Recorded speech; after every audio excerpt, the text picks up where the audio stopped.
Hey, what's up guys and welcome back to Anime King. And today I'm going to be giving you part 28 of What If Naruto Was Trained by All the Greats at a Young Age. Remember to get this one to 100 likes as usual, share this with your friends on your social media platform. And also go ahead and enjoy the brand new episode of What If Naruto Became the God of Lightning on this channel, and enjoy that guys. Over on Anime King 2, I post a brand new episode of What If Naruto Was Too Advanced for His Age. So go ahead and check out that and enjoy guys. And over on Anime King 3, I post a brand new episode of What If Naruto Awakened the Yellow Rinnegan after his exile. So go ahead and check out that and enjoy as well guys. Remember, if you're new, to go ahead and click that red subscribe button and become part of the Anime King family. And thank you for all of your help and your support. And yeah, without further ado, what is to begin this new episode? Start the intro.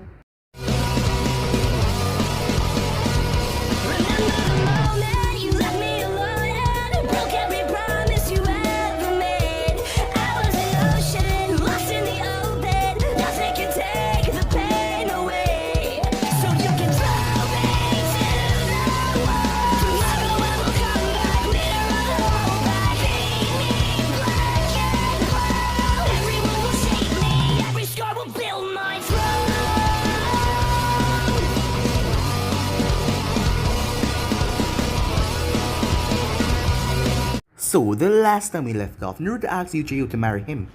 She was shocked, surprised, as she asked if he asked Hinata, as he told her yes. She asked him if he loved her, as Naruto explained that there were different kinds of loves. He loved his mother, he loved his brother, he loved Alisa, and he loved Hinata as well, but differently. And he loved her as well. She felt warm and bliss hearing that. But she didn't want to stay, as she knew that if she stayed, he would try to protect her. Him being the Hokage, he had the village aid behind him, so she would put all of them in danger against the Akatsuki, as she asked him for something though. Hinata told him that he could kiss her, hug her, those things. So Naruto gave her a request as he gave her a kiss. As she left, not looking back, Naruto called Jiraiya immediately and told him to follow her, and not be spotted as Jiraiya headed out. As Jiraiya arrived too late, as he had to stay behind, so that she wouldn't sense him, as Jiraiya came on scene to see Yaiko and Konan, as Yuji was poofed away with 4 other members.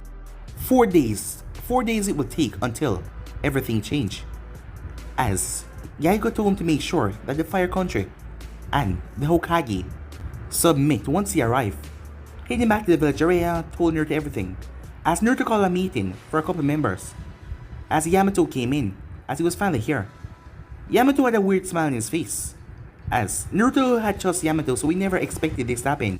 When Yamato drive a blade right through his chest, Kushina lost that she sliced the man's head off completely. They rushed Naruto to the hospital, as Kushina was furious.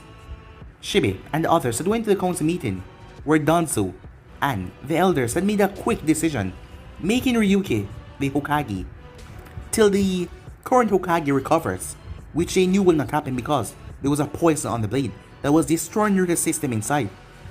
Kushina going to her uncle and her brother, as they all made a vow. She was going to slaughter Ryuki and the Uchihas. They would become missing names, but it doesn't matter, she was going to kill them, as her brother and uncle with her 100%. As she went by the hospital, they managed to close the wound, but Naruto's system was being destroyed inside, as there was nothing they could do. They couldn't stop it, as Kushina was angry as she didn't know what to do, fearing that her son might die, as she just sit there with him, until she heard something outside. Ryuki had dismantled the Hyuga little police force, as he told them that should be removed from the hospital, and he's gonna send envoys to protect the Hokage. Koharu came there, as Jiraiya stood beside Kushina. If it's a fight they want, it's a fight they're gonna get, because she wasn't going to move from here, and she wasn't leaving. Meanwhile, Naruto was talking to the Fox, as the Fox made a contract with Naruto. Yes, the Fox summoning contract, so that Naruto would be able to survive this and heal. He could summon the Fox out of anywhere, so yes, he could summon him out of that damn statue. As they made a little deal though, with Naruto telling him a little compliance going on with his family going down, and that only people of his bloodline would be able to summon him. The Fox had to agree. So with that, everything was set up perfectly. as he placed his hands on Naruto's as a bright light enveloped the area. So yeah guys, so it's basically let's put left off. You guys can switch across the page and check it for yourself. So what is the beginning of this new episode? With a warning, Naruto's body started to shake as Hinata was on her feet as she tried to hold him down, as everyone was talking at once. Haku and Shinzu were helping Hinata trying to hold him. Kushina rushed in. What's going on, she asked. I don't know. Hinata answered fearfully. He's convulsing. From the doorway, Koharu looked on, as she was very careful not to let the emotions of happiness that she was feeling leak on her face. The convulsions then completely stopped, as Naruto lay peacefully in his bed. Then they saw the red chakra erupting from his body. They all pulled their hands back, but I thought... Kushina looked over at Jiraiya. How is this possible? I have no idea, said Jiraiya. What the hell is that, said Kiba. Where Naruto's wound was, a huge black spot that looked like ink suddenly appeared. Hinata looked at the heart monitor. Naruto's heartbeat slowed down to a safe rate and looked steady. I think the red chakra is healing him. Everyone quieted down and stared as they watched. The red chakra remained for about 30 seconds before it was gone. Hinata went over as she cleaned away the black liquid that was a poison, as she performed a diagnostic jutsu. A smile, a tearful smile came on her face. The poison is completely gone from his system, she said. As everyone in the room started to celebrate, Koharu quickly left. Kushina went over. Naruto-kun, can you hear me? Naruto-kun, she said, but he wasn't waking up. It's alright, Kushina, he's just unconscious. His body's exhausted but just recovering. He's gonna be just fine, he'll be awake again in a few hours. Thank Kami, she said in relief. As people was talking, she looked around. Where's Koharu? Kakashi, step in the hall. Her and the envoy have left. Kushina and Jiraiya shared a look. The danger isn't over yet. Hinata looked over at Naruto, but it is. Naruto will make a full recovery. I don't think that is danger he's referring to, said Shikamaru. Kushina went to the Hyuga. Please go to Hayashi and ask him to send every available ninja to the Namikaze estate to guard the Hokage. Stepping back in the room, she removed Naruto's blankets as she lifted him up. Kushina-sama, what are you doing? Asked Haku in concern. What I've always done. I'm protecting my son from those who would try to kill him. What are you talking about? Ino asked. Shikamaru answered in an almost bored voice. Danzo and Ryuki are going to try to kill him before he fully recovers. What? Said Ino. It is true, Ino, said Jiraiya. They were behind the attack on Naruto. They were planning to make Ryuki Hokage. They have already gone much too far to go back now. And there is no going back. Kushina nodded. I expect my son to be attacked sometime tonight. I'm taking him home to guard him. I asked all of you, if you love my son, to come and help me. Every last single head in the room nodded, as Kushina trudged away with her son, with the others following. Meanwhile, a meeting was called. This one was not planned or prepared at all. You're absolutely sure about this, said Danzo. Koharu nodded.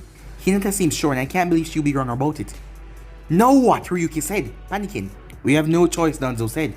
We must kill him tonight. What? Said Michio. We can't do that.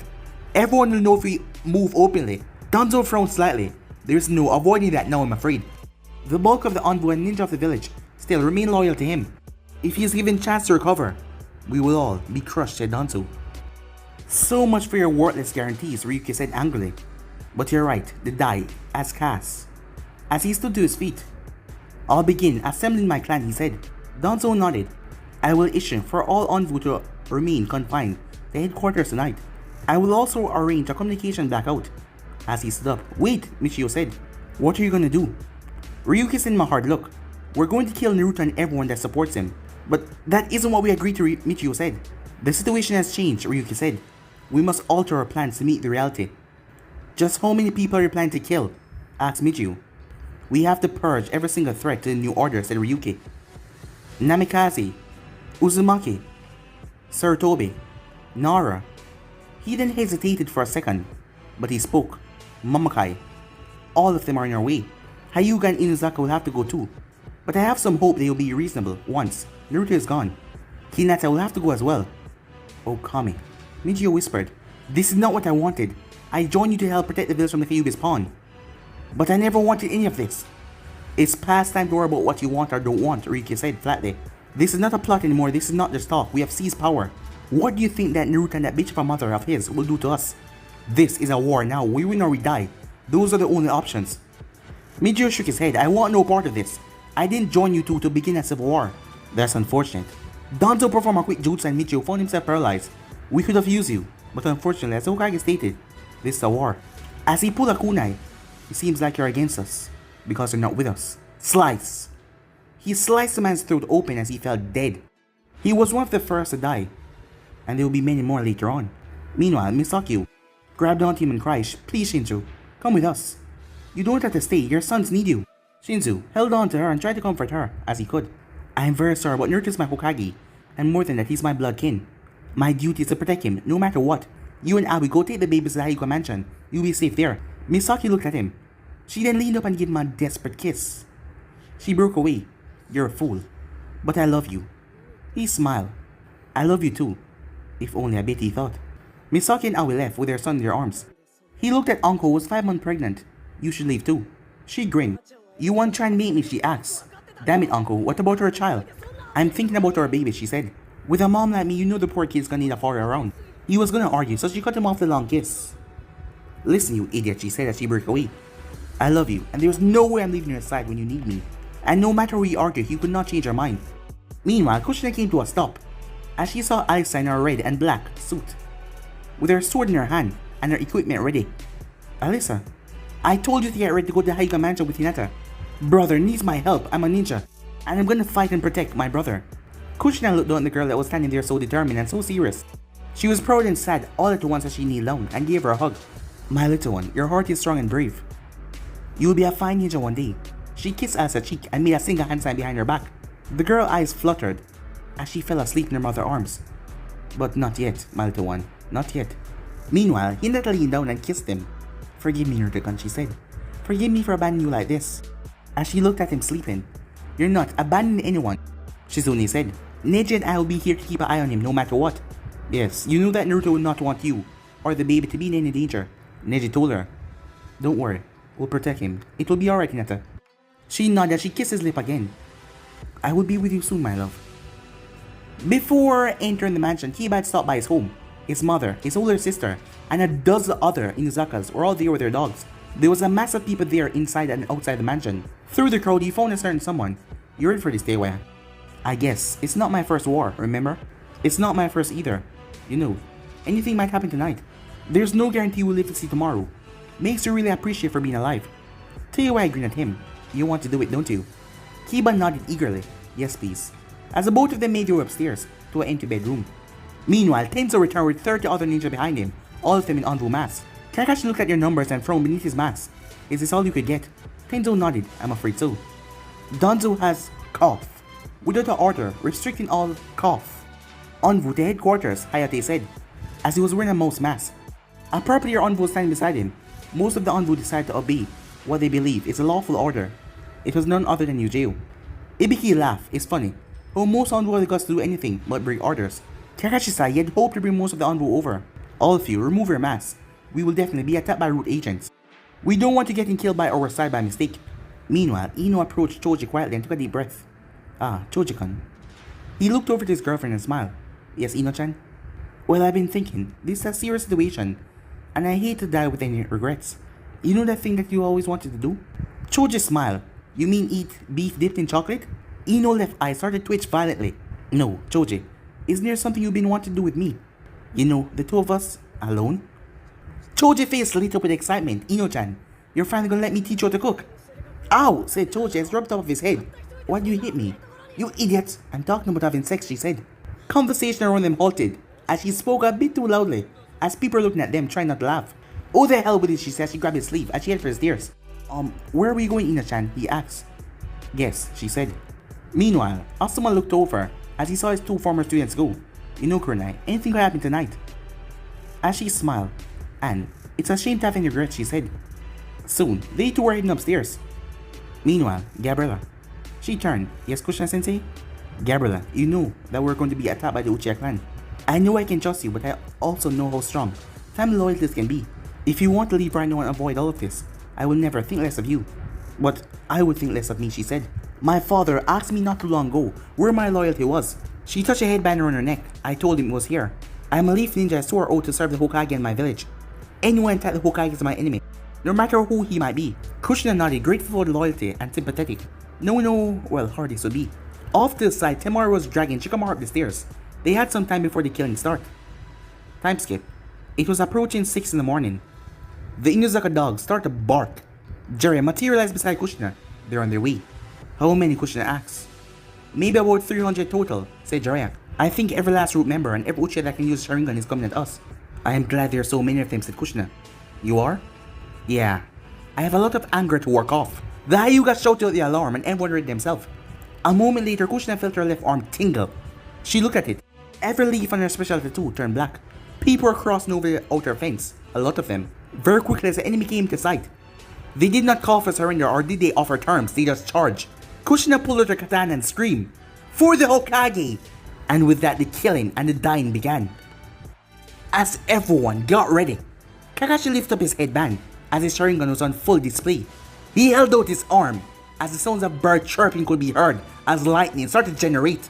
Forgive me, Obito, for what I'm about to do, but I fear your clan has dishonored your memory. As he shot forward at top speed, the root ninja saw him coming. The man threw some kunais and tried to move away. Obviously, they didn't want to engage, knowing who Kakashi was. But that didn't help, as Kakashi could read his movements with ease as he dulled a swipe from the man. Kakashi dropped to his left foot and pivot over and drive his hand forward as it ripped right through the man's armor, bursting through him. He then spin just in time using the man's body as a shield as he blocked several kunais with it. He then tossed the body, knocking down the root agents as he moved forward and drive his hand through the two of them. Before he saw black flashes as he was surrounded, Sunshins, many root agents surrounding him, seemed as a high target they should take him out quickly. Meanwhile, Hayashi was in the center of the battle. With ferocious palm strikes, he blew away his opponents. A single clean palm strike to the head or heart was enough to take down and kill, as his enemy choked up blood before falling to the ground. At his feet was 3 Uchihas. He was taking a grim satisfaction of taking them down. A ninja burst out of the ground beneath him. Before Hayashi could react, a knife was jammed into his right thigh. He cried out in pain as he smashed his hand on the ninja's skull, as he sent that dose burst of his chakra, killing the man. As they all rushed in to swarm him, seeing that he was injured, Hayashi spin rotation and blew them all back as he moved on his injured leg and swing as he started hit and hit and hit and hit, taking down as many as he could. He then saw a shadow loom over him. He spun as he blocked hundreds of shurikens and kunai that came down on him. The moment he stopped, he was pelted by them. He tried his best to block them, but he was getting stabbed all over.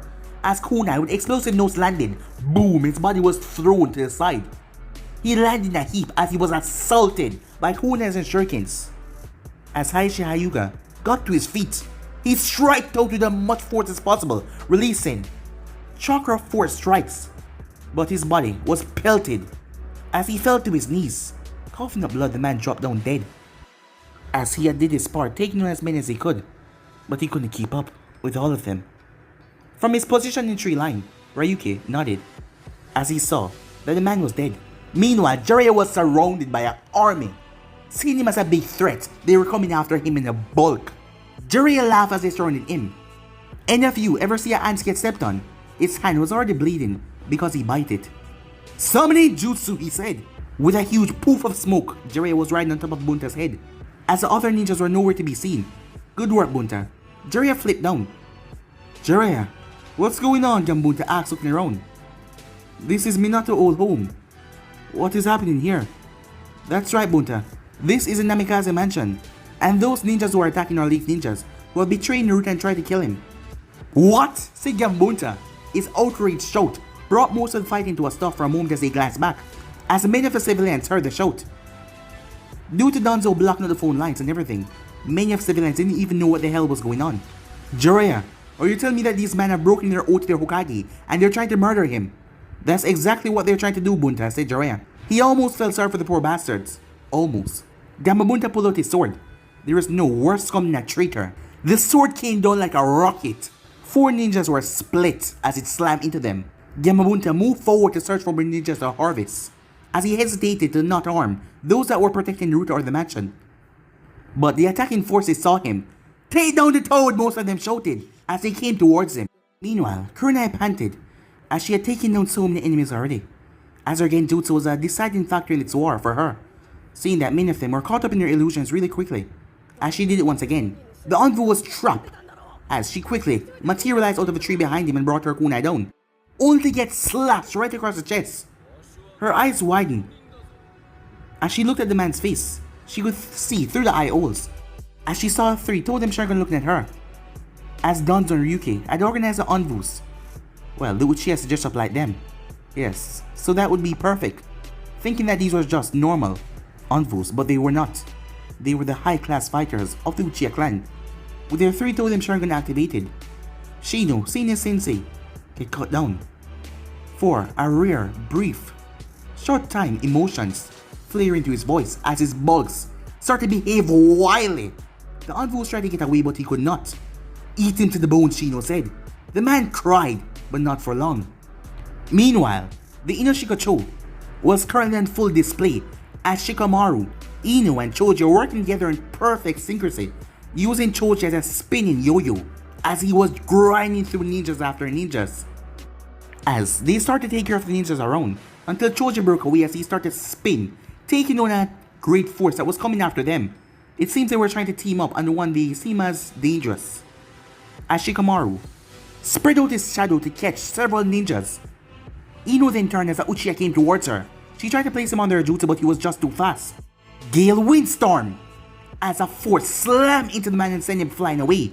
Ino turned to see Temari right there. Thanks. You're welcome, said Temari. Ino quickly focused her hand to focus on one other ninja to place her jutsu on. Hey, wanna go shopping later? Sure, said Temari. Meanwhile, Saisho was rushing towards the Uchiha. He was just a boy. The Uchiha had a rather arrogant smirk on his face. He had his Sharingan activated. He thought that such an old man could not even hurt him. As they closed in on each other, Saisho got the first strike as he sent a wide slice towards the boy midsection. But the Uchiha could read the movement and he was quicker. As the boy ducked in close to end it and move on to another enemy, Saisho never saw it coming as the kunai stabbed into his neck. The boy was fast but just a little too sure of his abilities. As blood filled Saisho's mouth, he could see the smirk on the boy's face. The look changed sudden surprise when he felt the iron grip on his wrist. The Uchiha couldn't believe it. How is he still? As he tried to yank his arm free, but he could not. Saisho could feel the strength leaving his body, but he had the strength left for one last attack. As he brought his katana back around, the boy could see the movement and brought his other hand up in a desperate attack to block. But the katana sliced right through his fingers, not even slowing down. The blade went clean into his neck, piercing through. As blood spurted out from Uchiha's throat as he fell down, Saisho stepped forward before collapsing as well. He was dying and he knew it. He knew that he wouldn't be able to survive this battle. But he died, feeling happy. This is a good death. I died protecting my family. I died knowing that Uzumaki will live on. No ninjas, no Uzumaki could ask for a better death. Uncle Kushina screamed. Kushina, her brother, was fighting at her side. Do not lose focus. We both knew that this is how it would probably end. He died protecting his family. That is what he would have always wanted. I know, she said, as she focused on the envoy, but it still makes me angry. As she launched herself at him, the envoy threw kunai at her. She spun her katana and deflected all of them. When she was leaping, he tried to fight using kunai as she clashed with her blade. She sliced off both of his wrists. As the man stepped back in pain and shock, as she sliced an X right into his chest, the man collapsed down to his knees. As he started to scream out in pain and agony, Shinzo came over and gave the man a killing blow. You're getting sloppy. Oh, shut up, she said, as she skewered the envoy in her mask. Meanwhile, as Kakashi was ripping through the area, taking down ninjas after ninjas, Uchihas after Uchihas, as he ripped through another Uchiha. That's 12. The fight was getting bloody and messy. On the other side, Water Dragon Missile. Out of the pond, a massive Water Dragon came out. The three ninjas jumped until the water landed on the ground. As they all landed right on top of the water, as Haku smirked as he froze the water into ice, as they were now trapped and immobilized. Since becoming a leaf nin, Haku tried to avoid killing whenever possible, but he had to do it on missions. He did not hesitate now as he created ice spears and skewered them. The moment he did that, he was under attack again. Fire style, Grand Fireball Jutsu. A massive fireball came towards him as he created a massive wall of ice in front of him. The walls was struck that exploded on impact as steam filled the nearby air. Being too close, he was thrown back. Seeing the opportunity, the Uchiha rushed forward to end his life. She came to a halt when another Kunoichi appeared in front of her. Gabriella, she said in surprise. As the woman had a chakra sculptor in her hand, Gabriella held her katana out. Hello, Higla. The two women faced each other. They were cousins, and they were close as children. But they drifted apart once Higla began her ninja career. But they had always liked one another. Gabriella, what are you doing? How can you go against your own clan? I could never go against my own clan. But my clan is Mamakai now. not Uchiha. Higla looked at her disbelieving. How can you stand here and betray your family like this? You talk to me about betrayal? You who broken your oath that you promised to serve the Hokage and Konoha. I am loyal to my clan, Higla shouted back. And once more, I am loyal to my clan. And I'm still loyal to the village, said Gabriella. Higla shook her head. You're Uchiha by blood, Gabriella, no matter who you're married to. We're Uchihas, we're the strongest, and we're the best. I know that your father would forgive you if you stop this foolishness and come over to our side immediately. I will never betray the Hokage, Gabriella said. And I'd rather die 100 times than betray Haku. He never disowned me or made me feel worthless because I had the Sharingan. Enough, Higla said. Out of respect, Higla, and love for you, I'll give you one chance. Just turn around and go. But if you take a single step forward, cousin or not, I'll kill you. Higla shook her head. I can't run away. And I can't let you go past me, said Gabriella. Then, there's no choice, said Higla. I guess not, said Gabriella. As Higla rushed forward, and so did Gabriella. Higla was a medic name, despite having a Sharingan, and Gabriella was a close combat specialist, as the both of them attacked each other. Higla froze as she looked down. The chakra scalpel faded from her hand as she fell off of Gabriella's sword on the ice. As her warm blood started to pool around her, Gabriella looked at her sword, and it was shaking. Gabriella, are you alright? Haku asked. Hearing his voice, she turned towards him. She took a deep breath. I'm fine, she said. Meanwhile, Ryuki looked on the scene worried. The fighting was brutal and death toll was, well, large on both sides. What was worse though, the enemy was holding his force at bay. Naruto had to die now. Before Ryuki lost any more people, he was sure that when Naruto killed, most of the enemy will give up. It was time to activate backup plan. He turned to the four ninjas he held out of the battle for this situation. They were the elite assassins of the Uchiha and Root. Go. As the four of them vanished without a sound. Meanwhile, they brought Naruto down to the basement. It was the most secure location in the mansion. In a small storage room, a bed had been set up with a heart monitor and an IV drip. Sitting on two chairs on either side of him were Neji and Shizune. They could hear the dim echoes of battle. Sometimes a really loud explosion come through clearly, but otherwise it was just background noise. Neji activated his Byakugan from time to time to see how things were going, as he phoned Tenten to know that she was alright.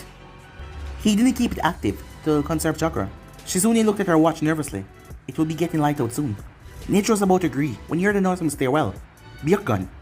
He saw them. Intruders. The door was kicked down, and Uchihas rushed in. As they came at Neji, as Anvu came at Shizune, Neji tossed away his cane and dropped into a Ryugen stance. His old injury would slow him down a bit, but he will be alright in the short term. As Uchiha launched at him, he launched some strikes, shutting down his points in his arms. Shizune pulled back her robe and fired all four hidden needles. The Anvu knocked away three of them, but the fourth one jabbed into his arm. It slowed him down, but he managed to keep going forward. He would be unconscious in a few minutes, but he would still do what was needed. As Shizune and Neji were occupied, the other ninja made a beeline for Naruto. It was another Uchiha, and another Anvu in a snake mask. Naruto Shizune screamed. She could do nothing but watch as the two ninjas stabbed down with their kunai, only for it to just stop by a red chakra cloak. A few seconds earlier, as Naruto's finger twitched, as he was snapping back into reality. The moment he felt it, he knew that his life was in danger. His eyes snapped open as he saw two kunais coming towards him, as the red chakra exploded from his body and stopped it. Oh, hello there, said Naruto, as two arms made from red chakra grabbed them. Squash! They were burst like rotten fruit. As Naruto got up, sitting up in the bed, two more arms then shot forward and impaled the two other ninjas, as it ripped them apart. Naruto sat up in the bed, as he quickly moved off to the side and he lined on his feet, stretching his arm. So, Aunt Shizune, Neji, tell me what I miss, as he stretched his back. And why am I in a hospital gown? Meanwhile, you know, I blame you for this, said Shinjo. Oh, shut up, an annoyed Kushina said. You trying to say it's my fault? What do you think I blame you for this mean? You know, that's the reason why your nickname was Shut Up. Somehow Kushina found it, well, comforting to be bickering with their older brother. They had always been this way ever since they both started to practice swords. They were standing back to back with a dozen bodies at their feet. 8 more ninjas surrounded them, but none of them were getting close. In all the fighting, they got slashed a few times, and they were bleeding a bit, but nothing too serious yet. So I decided what to name my son with Uncle, said Shinzo. Uncle is acting like you picked a name, said Kushina. Yeah, she says it's because of this thing I do for her with my tongue, where, hey, I'm your sister. I don't need to know your details. So, what are you gonna name him? Saisho, he said. Kushina smiled at that. Uncle would have liked that. Yeah, he suddenly stopped. All the fighting and all the movement stopped. Every single person that was able to sense chakra, all of them finally stopped. Because they felt that overwhelming amount of power. Just like one that had been felt 3 years ago, near the forest of death. All eyes snapped up towards the roof of Namikaze mansion. Naruto was standing there, as he was dressed in Hokage robes. Tente and Neji were holding each other, and Shizune was there, looking nervously. Naruto was looking down at them, 4 tails behind him swinging around. But unlike 3 years ago, he had not transformed, he was still Naruto. But he was pissed. Beyond pissed, as his red eyes gleamed down. In Danzo's home, they felt it. After organizing his forces and sending out their forces to battle, Danzo, Homura, and Koharu came here waiting for the good news. They had received no reports, and Danzo started to wonder. Now, he knew. It's over. We have lost. What Koharu said, we can't know that. Maybe, we will still win. If Naruto has recovered enough to summon that chakra, then we can defeat him now. He started to walk towards his private study. What do we do? Koharu said. Do whatever you like, but do it soon. As for me, I think I'll take my leave. I refuse to be put in chains and judged like a common criminal. I will go with my own way. As he entered the study and shut the door behind him, Homura started to walk towards the door, apparently about to leave. What are you gonna do? Koharu asked. I think it'll be a beautiful day. I'm gonna watch the sunrise. And with that he left. Koharu sighed. She decided to go home and do some little reading. There was a wonderful story she'd been reading for a while, and she wanted to see how it ended. Meanwhile, as Naruto was looking at the scene in front of him, his home was turned to a battlefield. The beautiful estates, the rose garden, everything has been blown up, torn apart, and there were bodies everywhere, and he knew that they were not just the bodies of his enemies. As Naruto saw his grand uncle, he looked up into the sky as he took a breath. All of you are guilty. Your sentence is death, he said. With that, he disappeared in a yellow flash. As blurs could be seen on the battlefield, a yellow blur, the 8 ninjas of Uzumaki Kushina was reduced to body parts. In a handful of seconds, Naruto was slaughtering every last ninja, and these were not clean kills. He was ripping their body apart. Heads were torn off and bodies were ripped into pieces. Ino and a few others turned away as he started to puke at the butchery. In just a few seconds it was over. Well, almost. As the scene was horrific, they were slaughtered. Ryuki was horrified. Such power. His whole clan slaughtered. He started to back away until he heard something behind him. As he turned slowly to see Naruto there, a red chakra fist grabbed him. You have exactly 1 minute to live, said Naruto.